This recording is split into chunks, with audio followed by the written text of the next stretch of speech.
Okay, I'm going to show you how to tie a water knot.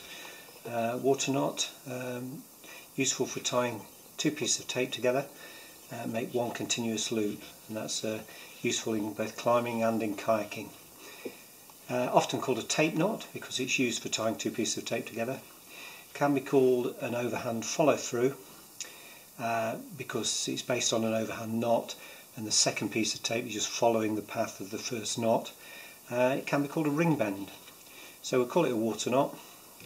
When you look on the web, the instructions for tying the water knot are to do an overhand knot and then with the second piece actually follow through the path of the first knot. So let's just undo this and we'll do exactly that. Okay, got one of the pieces of tape and we put an overhand knot in it. Keep it nice and loose because then we can see where the path is that we've got to follow. Take the second piece, go on the outside of the knot, so we're going to come through there. If you go on the inside of the knot, it gets a little bit harder to follow where you're going. Okay, and we just follow around the path of the knot, around the back, through, and then hold those two pieces together and just let the knot form. Now, a knot in any piece of tape or rope is going to weaken the whole system. Don't know, probably about 80% of the overall strength of the tape in having a knot in there, but that's going to be pretty effective. As you pull on it, it tightens. I have read a report that says that repeated tightening, loosening, tightening, loosening can allow these tails to work their way towards the knot, and eventually of course the knot would fail. But it'd be a poor user of a piece of equipment if you didn't check the equipment before you actually used it. So if you did want to actually ensure that these never came through, then you could just put an overhand knot in against the tape. But conventionally works very well on its own. Okay, I'll just loosen that off. We just undo it in reverse of how we tied it. So it's coming loose.